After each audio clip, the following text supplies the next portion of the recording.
نحمده ونصلي على رسوله الكريم اما بعد۔ معزز حاضرین، سامعین، خواتین، اس وقت پوری دنیا میں باطل اپنی پوری قوت سے باطل افکار اور نظریات اور اسلام کے خلاف متحرک ہے۔ ایسی صورت میں مسلمانوں کو بھی اسلام کی سچائی اور اچھائی، انسانوں کی صلاح، فلاح، کامیابی، کامرانی پر مشتمل جو تعلیمات ہیں اس کو اپنی بھرپور توانائیوں سے پھیلانے کی ضرورت ہے۔ ایک طرف سے کوششیں جاری ہوں، دوسری طرف سے کوشش جاری نہ رہے تو باطل کو پھیلنے میں آسانی مل جاتی ہے۔ اس لیے آج امت مسلمہ کا اپنی محنتوں کا رخ بدلتے ہوئے اسلام کو اپنانے، اسلام کو پھیلانے اور سچائی کو عام کرنے کی طرف مائل کرنے کی ضرورت ہے۔ اور جتنے راستوں سے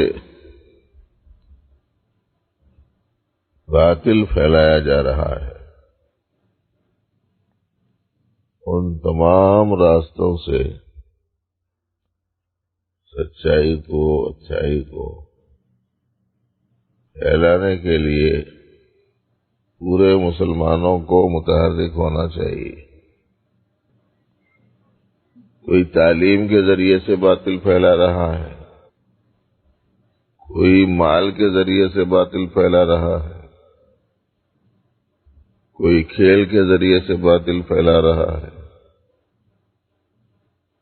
کوئی طاقت و قوت کے ذریعے سے باطل پھیلا رہا ہے، کوئی عہدوں کے غلط استعمال کے ذریعے سے باطل پھیلا رہا ہے، کوئی میڈیا کے ذریعے سے پھیلا رہا ہے۔ مختلف راستوں سے لوگ باطل پھیلانے میں لگے ہوئے ہیں۔ جیسے آپ کے گھر میں مشرقی دیوار میں بھی سوراخ ہو، مغربی دیوار میں بھی سوراخ ہو، شمالی دیوار میں بھی ہو، جنوبی دیوار میں بھی ہو، اور سب میں سے پانی رس کر اندر آ رہا ہو، تو ایسی صورت میں آپ کو جس سمت سے پانی کے آنے کا راستہ ہے اس سمت پر روک لگانا ضروری ہے۔ اس کے لیے ضروری ہے یہ بات کہ ہم اپنی پوری توجہ سچائی کو اور اچھائی کو عام کرنے کے لیے مرکوز کر دیں اور تمام جائز ذرائع کو یا ذرائع کی جائز صورتوں کو اختیار کرتے ہوئے باطل کا مقابلہ بھی کریں، حفاظت کا انتظام بھی کریں اور اشاعت کے اقدام بھی کریں۔ اصل چیز تو رد عمل میں ہونے والا جو کام ہوتا ہے وہ زیادہ پائیدار نہیں ہوتا۔ اقدام کا جو کام ہوتا ہے وہ زیادہ پائیدار ہوتا ہے۔ اس لیے کہ اگر کوئی عمل رد عمل میں ہو تو جب تک مقابل سامنے ہے اس وقت تک مقابلہ کرتا ہے، جب مقابل سامنے نہیں ہوتا تو یہ بھی مقابلہ ختم کر دیتا ہے۔ رد عمل میں ایسا ہوتا ہے۔ اسلام کا جو آغاز ہوا وہ اقدامی صورت میں ہوا کہ حق کی پیشکشی کا آغاز آپ نبی علیہ السلام نے اپنی طرف سے فرمایا۔ اس کے نتیجے میں ان لوگوں نے رد عمل میں مخالفت شروع کر دی، لیکن چونکہ آپ کا یہ اقدام پورے شعور اور بصیرت کے ساتھ تھا، سچائی اور اچھائی کے لیے تھا، پوری عالم انسانی کی بھلائی کے لیے تھا، اور رب تعالی کی رضا جوئی کے لیے تھا، اس لیے رد عمل میں جو کچھ بھی کیا جاتا رہا اس نے آپ علیہ السلام کے اپنے کام میں روک نہیں ڈال سکی۔ اس کے لیے ضرورت تھی عزم کی، حوصلے کی، ہمت کی۔ اس کے لیے ضرورت تھی علم کی، اس کے لیے ضرورت تھی حوصلے کی، اس کے لیے ضرورت تھی صبر اور برداشت کی، اس کے لیے ضرورت تھی مشکلات اور مصائب کو جھیلنے کی۔ ہر مقابل میں آنے والی چیز آتی رہی، لیکن آپ علیہ الصلوۃ والسلام کے لائے ہوئے کام کو، آپ کی لائی ہوئی دعوت کو روکنے میں کامیاب نہیں ہو سکی۔ عام طور پر رکاوٹ میں دو چیزیں ہوتی ہیں، دنیاوی کوئی نقصان یا نفسانی کوئی تقاضا، جس کی مختلف شکلیں ہو سکتی ہیں، لیکن کوئی چیز رکاوٹ نہیں بن سکی۔ دنیاوی نقصان تو اس لیے رکاوٹ نہیں بن سکا کہ اس کو اہمیت ہی نہیں دیتے تھے،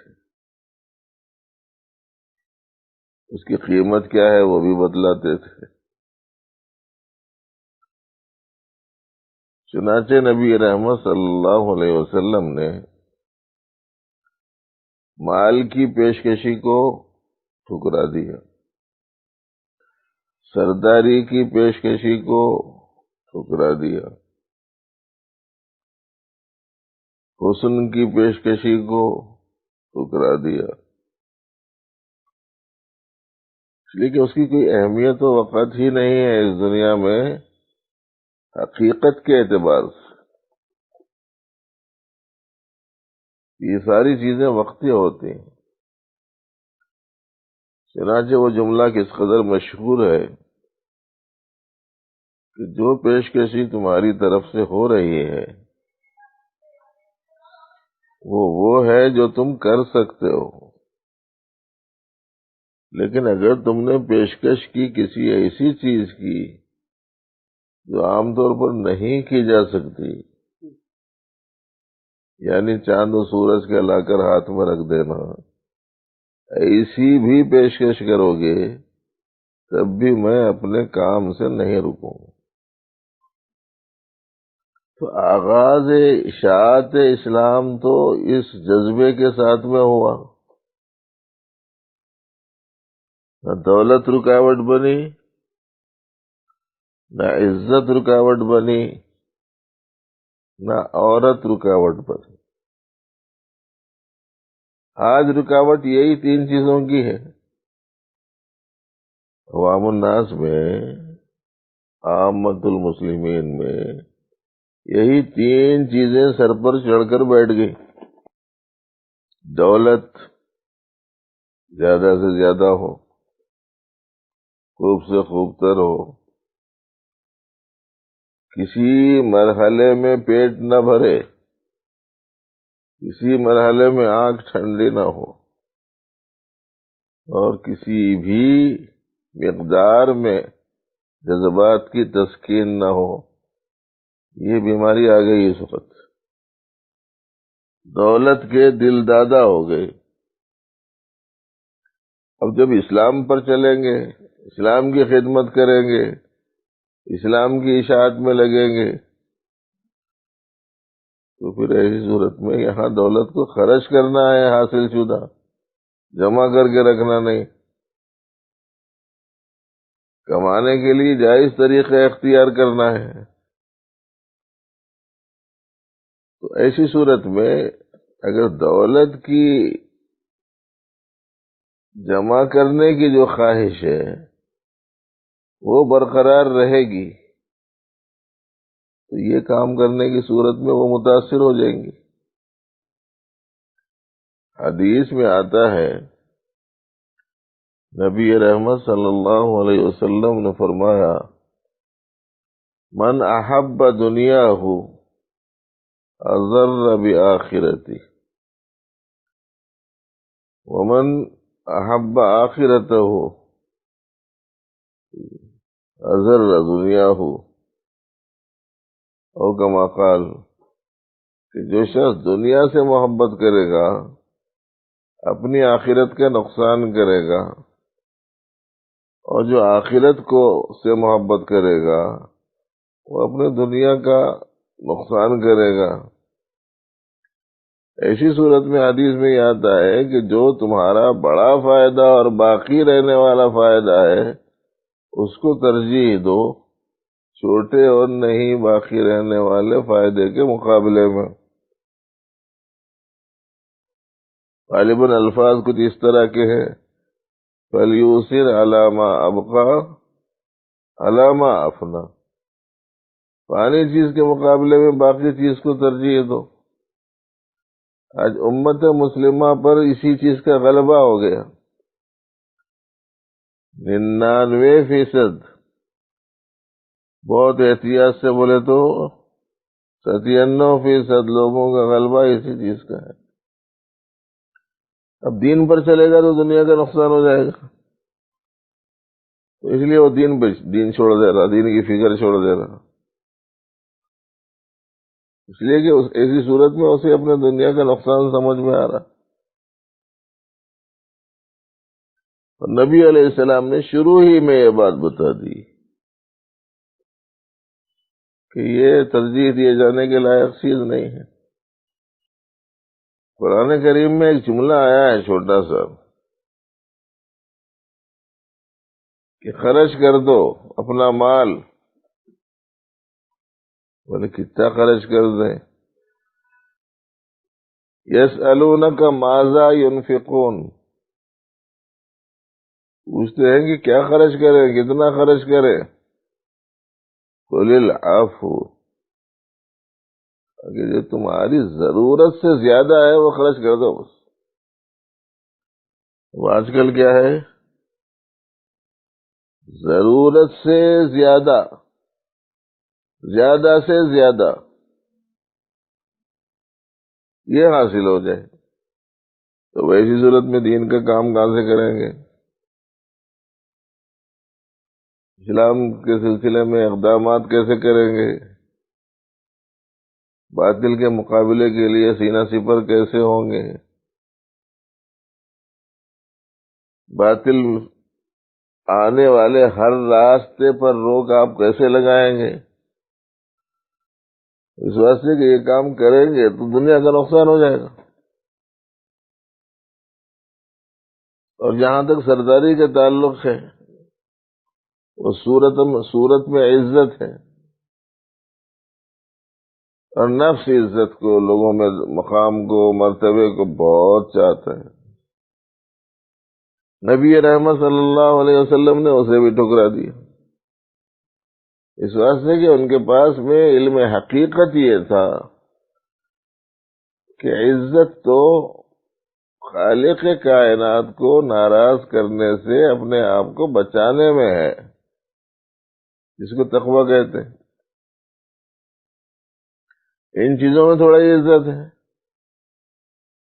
صحابہ کرام میں سے کوئی غریب سے غریب بھی کوئی صحابی آ جائے تو مسلمانوں میں کا آج کا کروڑ پتی بھی ان کے سامنے جھک جائے گا، اس لیے کہ ان کو عزت جو ملی وہ دولت کی وجہ سے نہیں ملی، سرداری کی وجہ سے نہیں ملی، بلکہ یہ تو آپ آج کی دنیا میں بھی دیکھ سکتے ہیں، کتنے ہی بزرگان دین ایسے گزرے جن کے پاس میں کچھ نہیں تھا، لیکن بڑے بڑے لوگ ان کے پاس آ کے ان سے دعا کی درخواست کر کے ان کے سامنے جھک کے جی ان کا ہاتھ اپنے سر پہ رکھ لے کے ان کے پاؤں کو چوم کے جاتے، اور بعض لوگوں تو ان کا آدمی اونچی مچان پہ بیٹھا ہوا رہتا، تو بڑے بڑے رئیساں کبیراں اور بڑے بڑے عہدیداراں اور بڑے بڑے قائدین جا کے وہ مچان کے نیچے ٹھہرتے اور ان کا جو پاؤں نیچے لٹک رہا اس میں جا کے اپنا سر لگاتے۔ انہوں نے دیکھے نہیں معلوم، نہیں دیکھے تو کیا دیکھتے وہ بھی نہیں معلوم۔ عزت نہیں ہے ان چیزوں میں، عزت تو استغنا میں، عزت تو دنیا سے بے رغبتی میں ہے۔ آج ہم اسی کے پیچھے پڑ گئے، جب عزت کے پیچھے پڑ گئے تو اسلام پہ چلیں گے، لوگ بولیں گے کہ بھائی یہ جدید دور میں چلنے والی چیز نہیں ہے، اس واسطے لوگوں میں مقام میرا کم ہو جائے گا، یا بہت سارے لوگ دیندار آدمی کو عزت کی نگاہ سے نہیں دیکھتے، اس واسطے میری عزت متاثر ہو جائے گی۔ تو عزت کا جو دل دادا ہوگا، دولت کا جو دل دادا ہوگا، وہ اسلام پر چلے، اسلام کی خدمت کرے، اسلام کی اشاعت کرے، ذرا مشکل ہے۔ جہاں تک عورت کا تعلق ہے، قرآن کریم میں فرما دیا گیا ہے لَأَمَةٌ مُؤْمِنَةٌ خَيْرٌ مِّن مُشْرِكَةٍ وَلَوْ أَعْجَبَتْكُمْ، ایمان والی عورت بہتر ہے مشرکہ سے، چاہے تم کو وہ مشرکہ کتنی ہی اچھی معلوم ہوتی ہو۔ اب اگر ایماندار دیندار لڑکی کو دیکھیں گے تو ایک تو لوگوں میں مقام زیادہ نہیں ملے گا،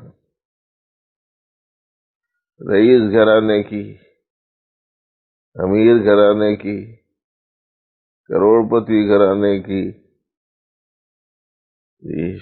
شہرت یافتہ خاندان کی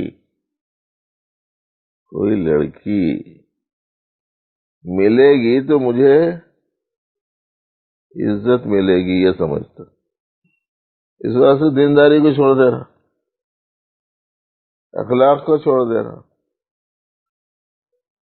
وہ تو دولت کو دیکھ رہا، حسب نسب کو دیکھ رہا، لوگوں کے درمیان میں پائے جانے والے مقام اور مرتبے کو وہ دیکھ رہا۔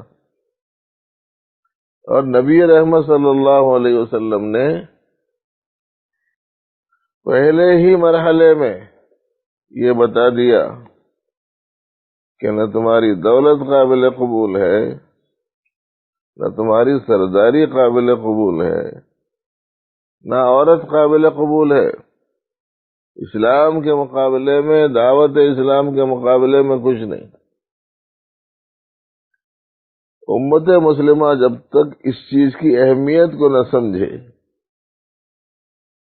اس وقت تک یہ باطل کا مقابلہ کرے گی کیسے؟ آج باطل پورے زور و شور سے آگے بڑھ رہا، اور مسلمان یہ تین چیزوں کے چکر میں اسلام کا اقدام کرنا تو دور کی بات ہے، اقدامی حیثیت میں اسلام کو پھیلانا اور اپنانا یہ تو دوسری بات ہے۔ آج وہ ان چیزوں کے واسطے اسلام کو چھوڑ رہا ہے، دین کو چھوڑ رہا۔ ہم لوگ نبی رحمت صلی اللہ علیہ وآلہ وسلم کے اسوہ مبارکہ کو پڑھتے ہیں، آپ کے زندگی کے واقعات کا مطالعہ کرتے ہیں، اور آپ کی سیرت کی کتابوں میں دیکھتے ہیں، اور اس طرح کی باتیں بار بار سننے کو ملتی ہیں، لیکن چونکہ غور کرنے سمجھنے کی عادت نہیں ہے، اس کی بنا پر ذہن کھل رہا ہی نہیں، لگے ہوئے ہیں اسی چیز کے اوپر۔ ایک اور چیز ہے جس میں آج امت مسلمہ گرفتار ہو گئی، وہ یہ کہ مجھے راحت ملے، تکلیف نہ ہو، لذت ملے، لذت سے محروم نہ رہوں۔ تو ایسی صورت میں اگر آدمی اسلام پر چلتا ہے تو آج اسے تکلیفوں کا سامنا ہے، کہیں اسے زخم بھی کھانے پڑ رہے ہیں۔ اب نبی رحمت صلی اللہ علیہ وآلہ وسلم کے حیات طیبہ کو دیکھو، لوگوں نے مخالفت کی، لوگوں نے تکلیفیں دی، لوگوں نے بائیکاٹ کیا، لوگوں نے تان تشنیع کی، لوگوں نے برا بھلا کہا، لوگوں نے مختلف قسم کے القاب سے آپ کو پکارا، کیونکہ برداشت کرنے کی صلاحیت تھی، سب کچھ جھیل لیا آپ نے۔ صحابہ کرام پر حالات آئے، جان پر بنائی، جسم پر تکلیفیں پہنچی، گھروں سے نکالے گئے، وطن چھوڑنا پڑا، صبر و برداشت کی صفت تھی۔ ان تمام چیزوں کو وقتی سمجھ کر سہ لیا، ان چیزوں کو، لذت گئی فکر نہیں کی، راحت گئی فکر نہیں کی، وطن گیا فکر نہیں کی، تجارت گئی فکر نہیں کی، نتیجے میں اسلام پر چلے بھی، اسلام کو پھیلائے بھی۔ تو آج اسلام کا کام اپنانے اور اسلام کو پھیلانے کا کام متاثر ہونے کی وجہ کیا ہے، وہ سنا رہا ہوں آپ کو۔ جب تک کہ امت مسلمہ اس ضروری چیز کو سمجھے گی نہیں، اس وقت تک لگے گی نہیں، اسلام پر اپنی زندگی کو نہیں لگائے گی، اور اسلام کی اشاعت کے سلسلے میں اپنی محنتوں کو جاری نہیں کرے گی۔ اور اس کے نتیجے میں دشمن نے یہ دیکھ لیا کہ میدان صاف ہے، روڈ ون وے ہے، اور وہ بھی ایسی روڈ ہے جس میں کیا بولتے ہیں، وہ آڑا ڈالتے اس روڈ پہ، اسپیڈ بریکر بھی نہیں ہے، نتیجے میں پھیلتے چلے جا رہے ہیں، کہیں بھی ان کو کوئی رکاوٹ ہی نہیں دکھ رہی۔ کہیں بھی ان کو سامنا کرنے کا حوصلے والا نہیں مل رہا. اور اگر کوئی ہے بھی سامنے تھوڑا بہت حوصلے والا تو ایسا سستی کاہلی میں ہے کہ ادھر سے آنے والا راستے میں اگر برج ہو جہاں جا کے روڈ پتلی ہو گئی ہو، ادھر سے بھی گاڑی آتی ہے ادھر سے بھی آتی ہے، مگر وہ حصے میں گزر صرف ایک ہی گاڑی کا ہو سکتا ہے، تو وہ باطل والا لائٹ پہلے ڈال دے رہا. انہیں لائٹ ڈالنے کو لائٹ لیا، انہیں لائٹ ڈال دیا. اب انہیں ڈال دیا تو انہوں آنکھیں بند کر لے کے ایک طرف کھڑے ہو جاتے. انہیں جانا تو اپن نکلنا. یہ صورت حال ہو گئی اس وقت مسلمانوں کی.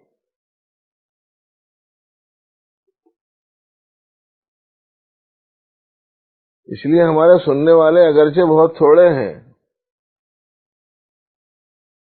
لیکن آ کر سننے والا جو بھی ہے، اگر یہ چند چیزوں کو اچھی طریقے سے سمجھ لے کہ نہ مجھے دولت کے پیچھے بھاگنا ہے، نہ دنیاوی عزت کے پیچھے بھاگنا ہے، نہ دنیاوی راحت و لذات کی طرف متوجہ رہنا ہے،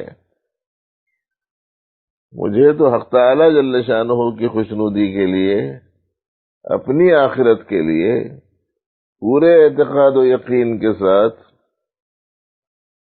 پوری محنت و جستجو کے ساتھ، ایمانی تقاضوں کو پورا کرتے ہوئے اسلام پر چلنا ہے، اسلام کو پھیلانا ہے. ہر مسلمان اگر یہ فیصلہ کرے تو پھر ایسی صورت میں یہ بڑھتی جو قوتیں ہیں ان کے زور کے توڑنے میں مدد ملے گی، اور اقدام کرنے کی صورت میں سامنے والے کا حوصلہ بھی پست ہوگا. اس کے لیے حوصلہ، ہمت، یقین، صبر، برداشت، حقیقت، آگاہی، یہ سب ضروری ہے. اس کے بغیر خدمات نہیں انجام دی جا سکتی. اب جس کے پاس میں جو حیثیت ہے وہ اس کو اس مقصد کے لیے استعمال کرے. کسی کو اللہ نے پیسہ دیا ہے تو وہ حفاظت اسلام کے لیے، اشاعت اسلام کے لیے، اسلام کو اپنانے کے لیے استعمال کرے.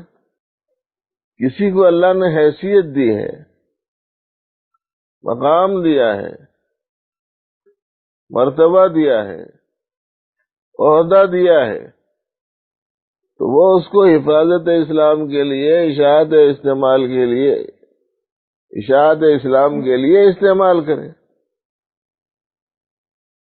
کسی کو اللہ نے علم سے نوازا ہے، وہ علم سے خدمت کرے. کسی کو اللہ نے توانائی سے نوازا ہے تو وہ توانائی سے اسلام کی خدمت کرے. جس لائن سے باطل آ رہا ہے ان تمام لائنوں سے باطل کو روکنے کی کوشش، اور ان تمام لائنوں سے اسلام کو پھیلانے کی کوشش کا اہتمام کرنا چاہیے. چھوٹے چھوٹے اپنے اغراض رکھ دیں بالائے طاق.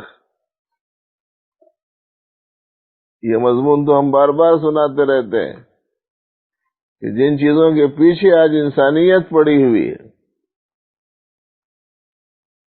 ان میں سے کوئی سی بھی چیز کسی کے بھی پاس رہنے والی نہیں ہے.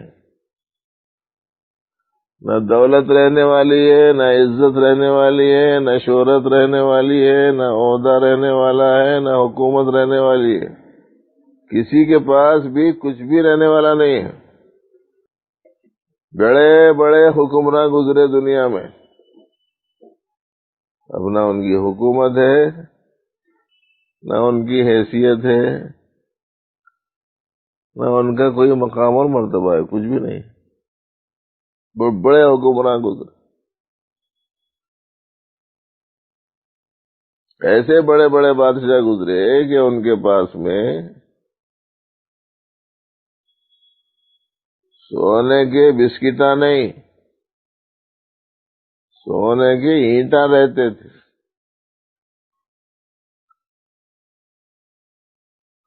پھر اینٹاں بھی 2-4 رہتے تھے، ایسا نہیں، بھرا ہوا رہتا تھا ان کا خزانہ، اس کو راج کوش بولتے تھے۔ وہ کچھ بھی نہیں رہا،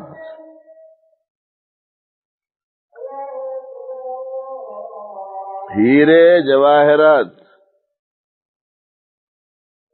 بے حساب رہتے تھے،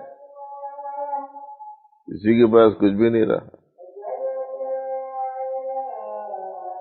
اب زمینوں میں تلاش کر رہے لوگ، کون سی زمین کے نیچے قلعہ تھا، کون سا بادشاہ تھا، اس کا خزانہ کہاں دفن کیا گیا ہے، وہ مشینہ لے کے جگہ جگہ چیک اپ کرتے پھر رہے، یہاں ہے کہ کیا ہے گی، وہاں ہے کہ کیا ہے گی۔ ان کو یہ سمجھ میں نہیں آیا، ان کے ہاتھ میں تھا تو نہیں رہا، تم تلاش کر کے لیے بھی تو رہیں گا کیا؟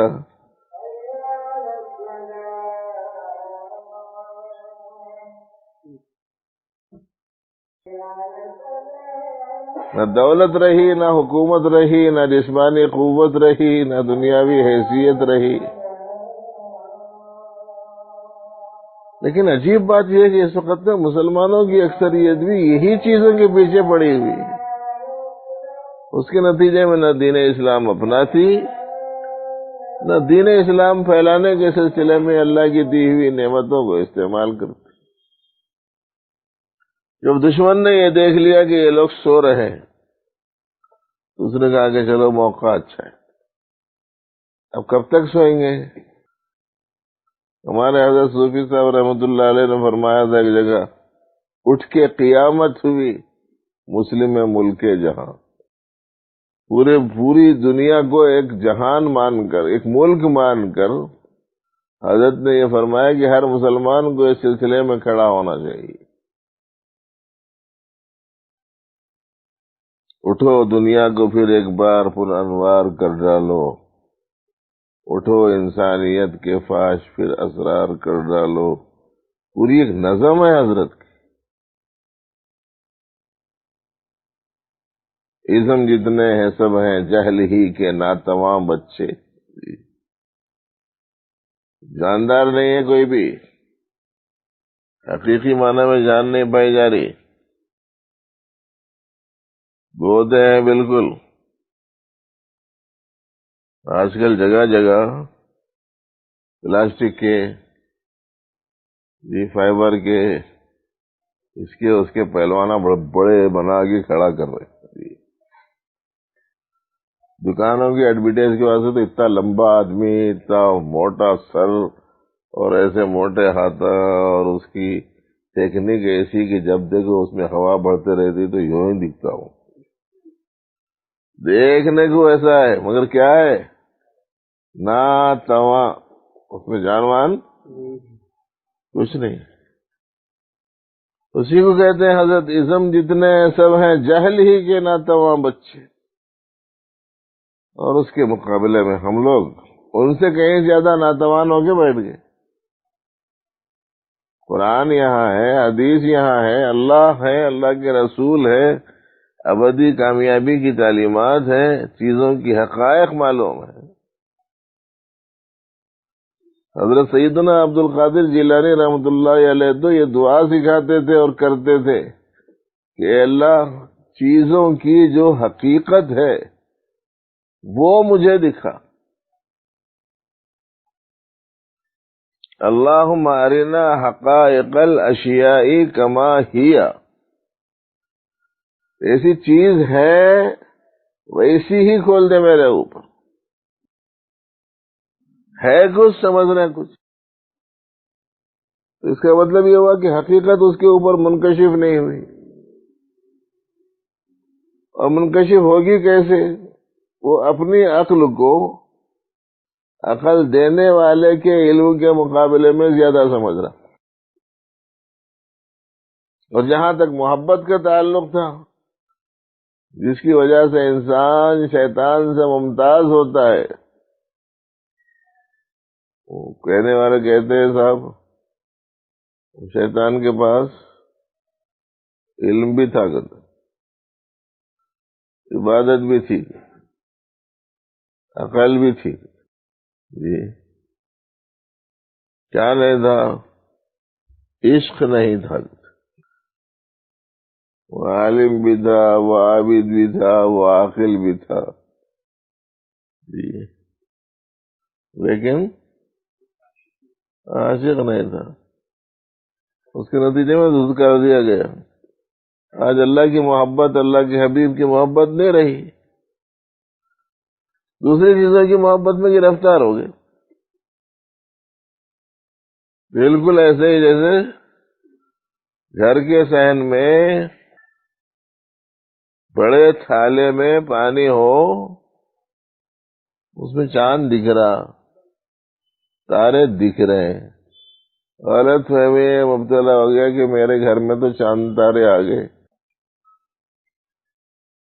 اس کو پانے کی کوشش میں غوطے مار رہا، ہاتھ ڈال رہا، کوششوں میں لگ رہا، مل رہے نہیں، مگر دکھ رہے برابر.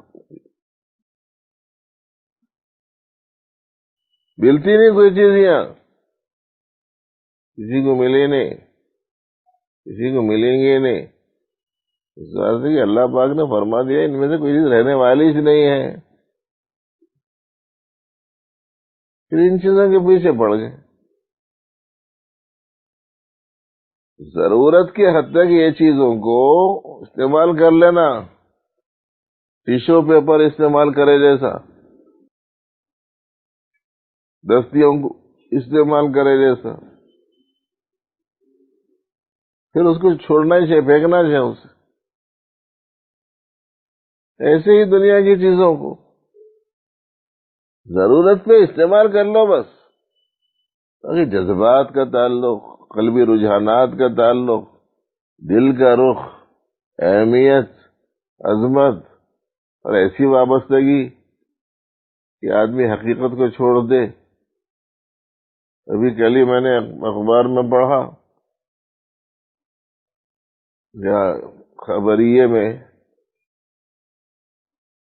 وقتی جذبات کے خاطر عورت نے اسلام چھوڑ کر کفر قبول کیا اور کسی نوجوان کے ساتھ رہی، لیکن نہ اس کے خاندان والوں نے اسے قبول کیا، نہ اس کے خاندان والوں نے اسے قبول کیا.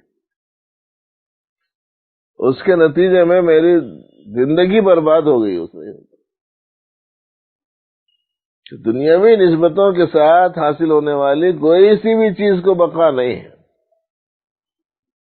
بقا تو باقی کی دی ہوئی چیز کے ساتھ میں ہے آدمی کی، اور باقی تو اللہ ہے.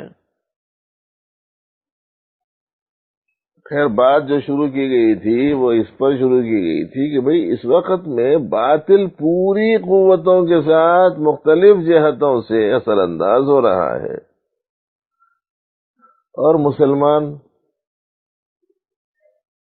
نہ اسلام کو اپنانے کے سلسلے میں دلچسپی لیتا، نہ پھیلانے کے سلسلے میں دلچسپی لیتا، نہ اس کو جو چیزیں حاصل ہیں ان کو حفاظت اسلام اور اشاعت اسلام کے لیے استعمال کرتا، بلکہ وہ بھی مادہ پرستی میں گرفتار ہو گیا.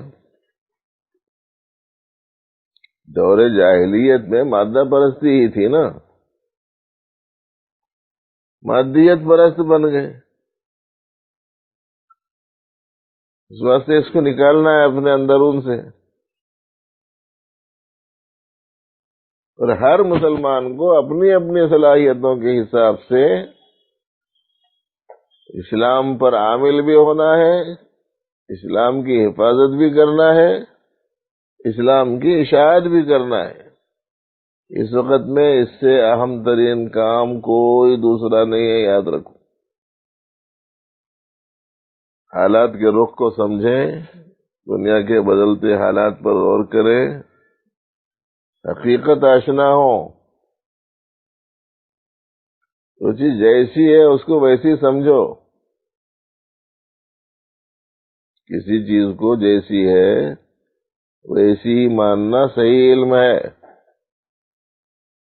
جو چیز جیسی ہے ویسی نہیں کچھ اور ماننا یہ شدید جہل ہے. اور جیسی ہے ویسی مجھے معلوم نہیں بولنا یہ جہل ہے. 3 لفظ استعمال کر رہا ہوں. کسی چیز کو بتا کے کوئی پوچھا یہ کیا ہے، کوئی بولے میرے کو نہیں معلوم، بولے تو جہل ہے. کسی چیز کو بتا کے پوچھے یہ کیا ہے، انہوں نے بولا یہ ہے، حالانکہ وہ نہیں ہے. یہ کیا ہے؟ شدید جہل ہے. جیسا ہے ویسا بتا دے. پیدا کی ہوئی چیز ہے، اس میں کوئی ذاتی تاثیر نہیں ہے، یہ دوسرے کے قبضے میں ہے، یہ خود بنی ہوئی ہے تو اس سے کچھ بنتا نہیں ہے، یہ لاچار ہے، یہ محتاج ہے. وہ ایسا مانے کسی چیز کو، وہ چیز جیسی ہے ویسی دیکھی. کچھ کر نہیں سکتا انہیں بہت کچھ کر سکتا ہے بولتے تھے. انہیں کچھ کر سکتا ہے کیا بولے تھے؟ کوئی صاحب بولے میرے کو نہیں معلوم، تو یہ جہل ہے. انہیں کچھ کر سکتا ہے کیا بولے سب کچھ کر سکتا ہے، وہ بول دی. کیا ہے؟ شدید جہل ہے. جیسے آج کل پیسے کے بارے میں چل رہا، پیسہ ہے تو سب ہے. لکھ پتیاں کروڑ پتیاں لاکھوں چلے گئے وائرس میں، پیسہ نہیں تھا. ہے تو کم از کم خالی وائرس کو روک لینا تھا. اتنا چھوٹا رہتا کرتے وہ دکھتا ہی نہیں خوردبین سے بھی آسانی سے. اس بات سے یہ منہ پہ ماسک وغیرہ بھی لگائے تو ذرا اچھا جما کے لگاؤ، نہ اتنا باریک رہتا کہیں سے بھی ذرے بھی گنجائش مل گئی تو نہیں جا سکتا. باریک سے باریک تر ہے وہ، خوردبین سے بھی آسانی سے نہیں دکھ رہا. تو اس میں دیکھ کے وہ موٹے موٹے آئینوں کے ذریعے سے اس کو بتاتے ایسا بیٹھا ہوا ہے. ان ایسی چھوٹی چیز کا مقابلہ نہیں کر پا رہے. پیسہ ہے تو سب کچھ ہے. کوئی مادرزاد نابینا ہے، کروڑ پتی کا بیٹا ہے، دیکھ سکتا ہوں؟ نہیں دیکھ سکتا. ماں کے پیٹ سے ہی معذور پیدا ہو گیا کہ اس کا دماغ بنا ہی نہیں، نتیجے میں اس کو کچھ سمجھ میں ہی نہیں آتا، اور خراب پتی کا بیٹا ہے. تو کیا اس کا یہ پیسہ اس کے اندر دماغ پیدا کر دے گا؟ اسی بات سے بولتے ہیں کہ وہ ماں کے پیٹ میں جیسا بن گیا باہر آگے وہ اسی طرح کرتا. بچوں کی دنیا میں جیسے یہ بات ہے ویسے ہی بڑوں کی دنیا میں یہ بات ہے کہ دنیا کے پیٹ میں رہتے ہوئے جو بن گیا وہاں بنا ہوا رہیں گا ہوں، اور جو یہاں نہیں بنا پھر وہاں بھی بنا ہوا نہیں رہ سکتا. خیر اب تو اذان ہو گئی. اللہ رب العزت مجھے آپ کو علم صحیح اور عمل صالح کی توفیق دے. آپ یہاں بھی آ گئے، آپ کی طلب کا اندازہ ہوتا ہے کہ ذوق ہے شوق ہے تھوڑا سا، باقی رکھو اسے. کبھی آئے کبھی نہیں آئے ایسا مت کرو. اس واسطے کہ 8 دن میں ایک وقت کھانے کو مل رہا سمجھو. 8 دن میں ایک وقت نہیں ملا، 15 دن کو ہو گیا تو کیا ہوگا اپنا حال. مہینے کو ایک وقت ملا تو کیا ہوگا اپنا حال. حکیم صاحب پاس بار بار جا رہے، کمزوری جاری چ نہیں، کمزوری جاری چ نہیں. کھانا کتنے ٹائم کھا رہے ہیں؟ 8 دن میں ایک وقت. تو بولے تم آئے سوچ غنیمت ہے، اب جانے کی تیاری کر لو. بولتے ہوں باقی رکھو اس جذبے کو، شرکت کرو پابندی سے، توجہ سے سنو، اور جو سنایا جاتا ہے اس کو ذرا باندھ کے رکھو. ہم لوگ تو اتنا بھی کام نہیں کر رہے جتنا شادیوں میں بادام لوٹ لے کے کھجورا لوٹ لے کے جا کے کرتے. لوٹ لینے کے بعد میں محفوظ رکھ لے کے جاتا ہوں گھر میں. وہ بیٹی کو دوں گا، وہ بیٹے کو دوں گا، شرکت کر کے آیا ان کو دوں گا. بادام مصری کو جناب پکڑ کے رکھ رہا، قرآن و سنت کی بات پکڑ کے رکھنے نہیں آ رہا. بھائی اسے یاد رکھو، گھر کے لوگوں تک پہنچاؤ اور اس پر عمل کرنے کا پورا اہتمام کرو. اور ہر آدمی طے کر لے کہ مجھے اپنے اللہ کے پاکیزہ دین کے سلسلے میں نہ صرف یہ کہ کسی کوتاہی سے اپنے آپ کو بچانا ہے، بلکہ اس کی حفاظت کے لیے بھی مجھ سے جو ہو سکتا ہے مجھے کرنا ہے، اور اس کی اشاعت کے لیے بھی، اس کو پھیلانے کے لیے بھی مجھے جو کرنا ہے وہ میں کروں گا. یہ ارادے کے ساتھ ہم سبوں کو یہاں سے جانا چاہیے. حق تعالیٰ سب کو توفیق عطا فرمائے. ربنا لك الحمد كله ولك الشكر كله. اللهم إنا نسألك علما نافعا ورزقا حلالا واسعا وشفاء من كل داء. وصلي وسلم وبارك على سيد المرسلين. الحمد لله رب العالمين.